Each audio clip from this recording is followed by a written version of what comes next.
नमस्कार दोस्तों, मैं हूं अशोक यादव। आप देख रहे हैं जे न्यूज भारत। यदि आप हमारे चैनल पर नए हैं, पहली बार हैं, तो चैनल को सब्सक्राइब जरूर करें। आइए बात करते हैं खबर की। खबर है भोजपुर जिले के पीरो प्रखंड के बराव पंचायत। बराव पंचायत के एक छोटा सा गांव है धान पोखर, जिसकी आबादी है लगभग 1500 से ज्यादा। वहां के लोग जो है आज बिहार के पथ निर्माण मंत्री श्री अशोक चौधरी जी को आवेदन लिखकर अपने गांव में रास्ता बनाने के लिए मांग कर रहे हैं। अब समझिए कि एक गांव में रहने वाले लोग, धरातल पे रहने वाले लोगों को अपने गांव में आने जाने के लिए रास्ता बन जाए, उस रास्ते का पक्कीकरण हो जाए, इसके लिए राज्य के पथ निर्माण मंत्री को आवेदन लिखना पड़ रहा है। वहां के लोगों को काफी कठिनाइयों का सामना करना पड़ रहा है। जब भी बरसात का मौसम यदि हो जाता है, यदि औरत कोई प्रेग्नेंट हो, कोई बीमार हो, या फिर कहीं भी आना जाना हो, यदि बारिश हो जाए, तो वहां के लोगों को आने जाने के लिए घर में से जूता निकालकर सबसे पहले अपने सर पे रखना पड़ता है। उसके बाद जब पक्के रास्ते पर वो गांव से 2-2.5 किलोमीटर दूर निकल कर जाएंगे, तब पैर को धो करके चप्पल या जूते को अपने पैर में लगाएंगे। लेकिन उससे पहले जो है वो लोग चप्पल और जूतों को अपने सर पे रख के निकलते हैं। और जो भी लोग बीमार हो जाते हैं, उन लोगों को उसी टाइम 4 लोगों को कंधे पर उठाकर हॉस्पिटल ले जाना पड़ता है। जैसे आप लोगों ने सुना होगा कि किसी डेड बॉडी की यदि शव यात्रा निकलती है, तो उस शव यात्रा को 4 लोग कंधे पर लेकर के शव यात्रा को शमशान तक पहुंचाने का काम करते हैं।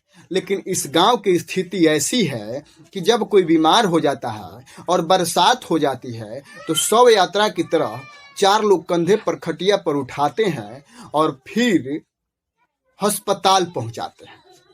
ये स्थिति है आजादी के इतने साल बीतने के बावजूद भी। और यहाँ के लोग एक यूं कहे तो यहाँ के लोग आज तक भी आजाद नहीं हुए हैं। यदि लोग आजाद होते, यदि वहाँ के लोग टैक्स पे करते, तो शायद उस गांव में भी आने जाने का रास्ता पक्कीकरण होता। लोग अपने घरों पे, अपने दरवाजे पे बाइक से या 4 चक्का से पहुंच पाते, या उनके घर पे भी एम्बुलेंस पहुंच पाती। लेकिन दुख इस बात की है कि आजादी के इतने साल बीतने के बावजूद भी उस गांव के लोगों को अपने दरवाजे पर गाड़ी नसीब नहीं होती है, एम्बुलेंस नसीब नहीं होती है। और आपको बता दें कि बिहार के माननीय मुख्यमंत्री जी का ये सपना था कि जितने भी बिहार में बसावट है, माने जितने भी छोटे टोले हो या बड़े टोले हो, हर गांवों तक हम पक्कीकरण जो है रास्ता पहुंचाने का काम करेंगे, रोड बनाने का काम करेंगे। लेकिन उनका सपना भी अधूरा रह गया। मुख्यमंत्री रहते तकरीबन 20 साल होने जा रहा है, फिर भी उनका सपना अधूरा ही रह गया। अब दोष उनकी है, दोष उनका तो हम कहेंगे नहीं, क्योंकि माननीय मुख्यमंत्री जी का कोई इसमें दोष है ही नहीं। हम इसलिए ये कह सकते हैं कि एक मुख्यमंत्री क्या हर टोले, हर गांव, हर विधानसभा में जाकर देखेगा कि कौन सा टोला रास्ता से अछूता रह गया है, या फिर उस विधानसभा के प्रतिनिधि को भी कर्तव्य बनता है कि इस हमारे विधानसभा में कौन ऐसे गांव है, कौन ऐसा टोला है जहां आने जाने के लिए रास्ता नहीं है, पक्की सड़क नहीं है, पक्की पगडंडी नहीं है। क्यों उस गांव के लोग अभी तक कच्ची पगडंडियों के सहारे आते जाते हैं? ये स्थिति है, इसे दुर्भाग्य हम कहेंगे। और ये भी कहेंगे कि वहाँ के अधिकारी और पदाधिकारी की उदासीनता है। यदि वहाँ के अधिकारी और पदाधिकारी उदासीनता ना होती, तो शायद उस गांव में लोग कच्ची पगडंडियों के सहारे नहीं आते जाते। ये स्थिति है। तो अब हम बात करते हैं कि जो पीरो प्रखंड के बराव पंचायत के जो धान पोखर गांव है, आखिर कब तक वहां के लोगों को कच्ची पगडंडियों के सहारे अपने गांव आते जाते रहेंगे।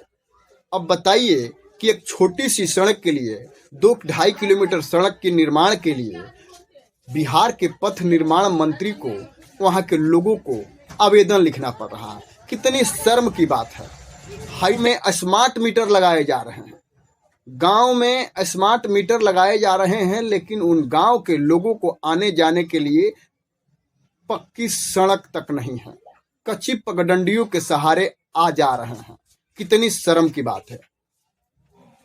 तो हम ये मांग करेंगे अधिकारी और पदाधिकारी से और माननीय पथ निर्माण मंत्री श्री अशोक चौधरी जी से कि इस गांव के लोग बड़ी हिम्मत करके आपके पास एक आवेदन लिखे हैं, आवेदन दिए हैं। इस आवेदन पर ध्यान देते हुए इस गांव के लोगों का निराधार करिए, ताकि ये लोग भी अपने दरवाजे पर 2 चक्का या 4 चक्का गाड़ियों से जा सके या बीमार व्यक्ति को एम्बुलेंस से लेके जा सके। शव यात्रा की तरह बीमार व्यक्ति को अस्पताल ना पहुंचाए। अब हम बात करेंगे कि आगे क्या खबर आएगी, इस आवेदन का क्या निराकरण होगा, अब क्या निदान होगा। जो भी खबर आएगा मैं आप तक पहुंचाने का प्रयास करूंगा। तब तक के लिए नमस्कार।